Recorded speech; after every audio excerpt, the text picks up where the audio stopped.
I want to touch on, everybody talking about the Heart Part 6. And, I'm very honored. That's my brother, and like in real life, you know what I'm saying? You know, I really, I take a bullet but aside from that, I guarantee you he didn't study me as much as I studied him. You feel what I'm saying? He taught me the most as a professional recording artist. And I just want to make that very clear. You know what I'm saying? We really slept on the floor for this shit, man. All of us, man. Dot, Rock, Q, you know what I'm saying? Soundwave was the first producer I worked with when he was making beats on his PlayStation, Music MTV Generator. You feel me? And he introduced me to Punch. And Punch told me to come back. And me and Musa was best friends, before I got introduced to the camp. And he would always tell me about his pops. And it's just spiritual how I ended up in such a historical space to where we've been able to, inspire a generation, let alone the world. You know what I'm saying? Because we obviously not done, right? So I just want to make that clear, man. And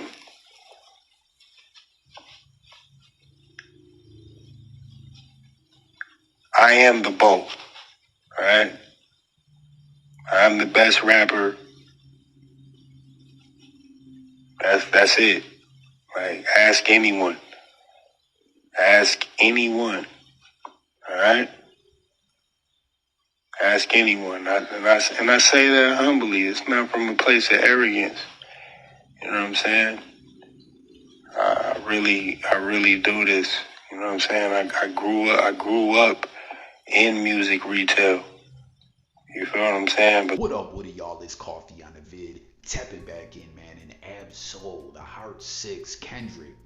Project just still making so much noise. G.O.At just been making, like, his work has just been inspiring people.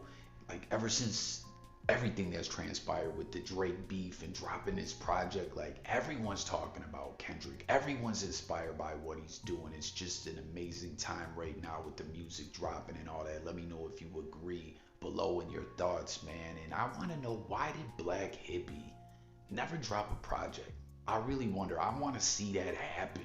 Let me know if you do as well, if you feel the same way. I used to get mixtapes and ish. This is going back a little ways, you know what I mean? And there would be like you know what I'm saying, the dude that would slang them joints at the store or whatever, right?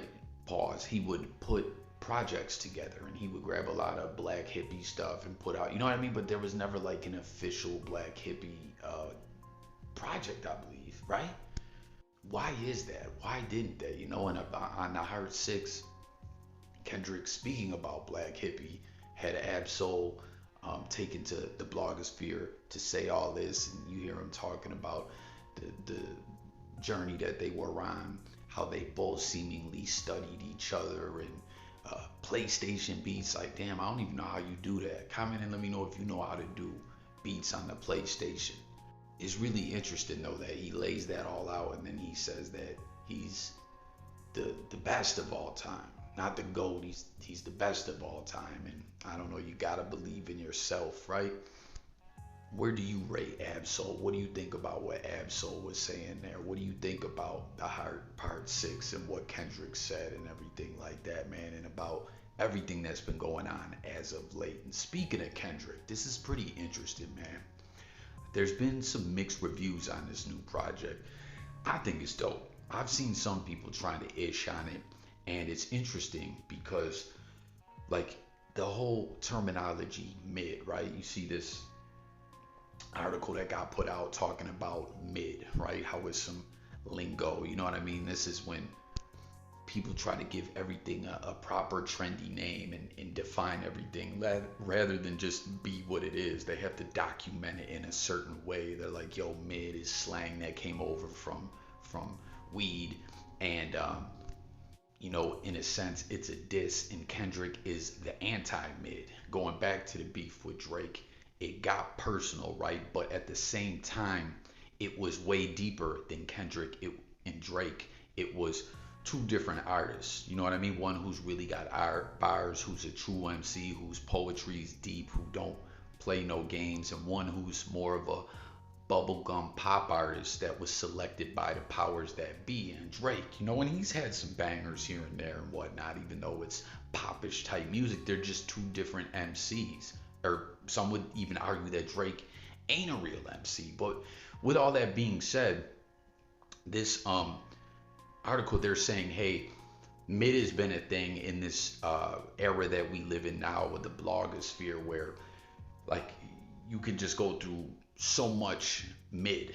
There's so much content out there, so much music just dropped, in majority of it is mid or less than mid. And Kendrick is the anti-mid, but they're saying, you know, Drake has been dropping mid left and right with just pop singles for the longest time, Billy Joel voice, and that on this project, Kendrick approached it like leveling himself down to mid to speak to the masses in a way to take the medicine that he's dishing out. Do you think that that's true? Or is that crazy talk? That's what this intriguing article put out here. You know, Kendrick, the anti-mid, enemy of mid, who spoke mid language to the people on this one. You know, I'm gonna say this with humbly, but I really mean this. I think one day people are gonna wake up and realize that LL Cool J is the most important rapper that ever existed. I truly believe one day people are gonna say that. They're gonna say, yo, they're gonna look and they're gonna say, wow, when it comes to the jewelry, this is the guy who introduced all the diamond and the ice and the champagne. They're gonna say when it comes to the love songs, this is the guy who introduces the love songs and all the love shit. When it comes to the bad boy vibe, they're going to realize, oh, this is the guy who introduced all the rebellious bad boy vibes before it was done. When it comes to the GOAT terminology, they're going to say, yo, this is the guy who came up with the GOAT stuff. They're going to say when it comes to Def Jam, wow, this is the first artist that was on Def Jam. They're going to say, well, you know what I'm saying? Yeah. When it comes to the solo artist, going to say, wow, this is the first solo artist to take it all the way around the world. Like, I mean, I could go on and on and on. They're gonna say, yo, when it comes to the FUBU, yo, this guy introduced the whole idea of putting clothing lines. Even before that, he did True. When they say, oh, when it comes to endorsements, oh, this is the guy who did the Kango and made the Kango popular before people even did that.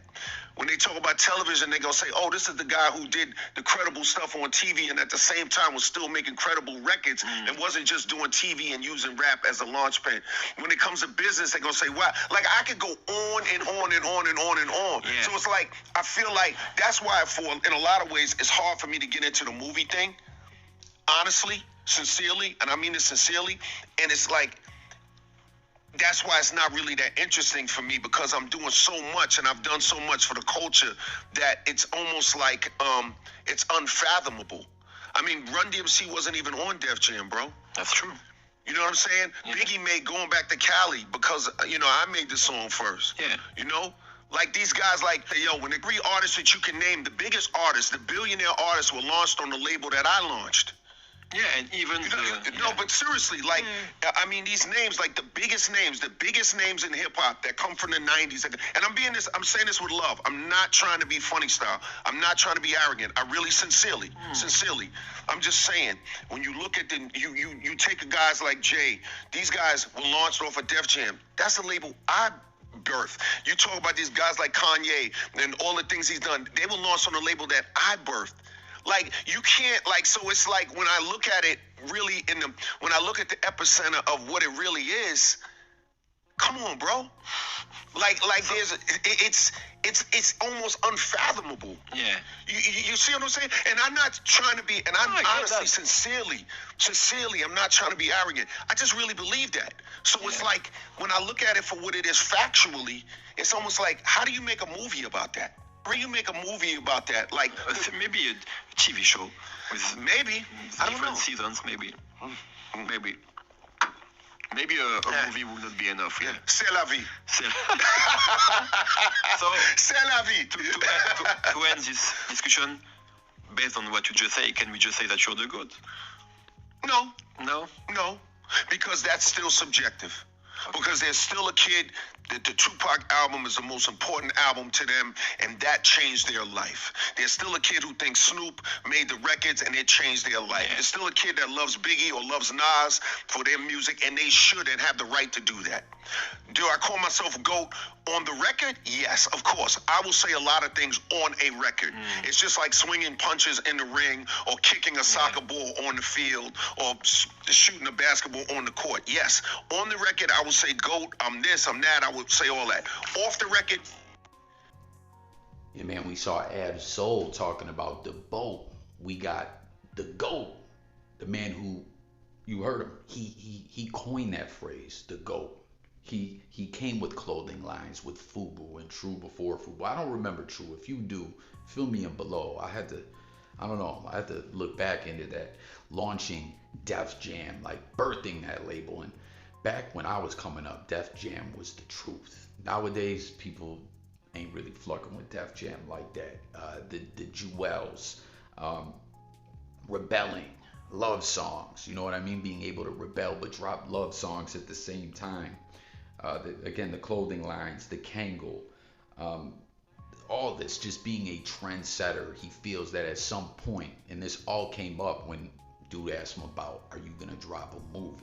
LL's like, I can't even do it. There's just too much to encapsulate in one film, as he believes truly and deeply that one day everyone is going to realize that LL is the most important MC of all time because of what he did for hip hop, when he did it, and how he set all these trends and set the blueprint, in a sense, and birthed Def Jam, and just was so instrumental in hip hop crossing over and becoming what it has and is been. You know, that's pretty intriguing. And then you heard dudes say, well, yo, maybe a series, like something we saw with the Wu-Tang. You know, tap in and let me know if you guys fluck with that Wu-Tang series. I thought it was dope, man. Was that season 2? Were there only 2 seasons or were there 3? I can't recall, but the one season got like kind of crazy with those episodes that were like artistically speaking. Y'all know what I'm talking about? Where like ODB and the robot host the Soul Train and all that, and the powers that be agents and everything. Like, it's just crazy, man. You know, should LL do that as series? Man, Mike Tyson had his series, and he was saying he didn't fluck with that.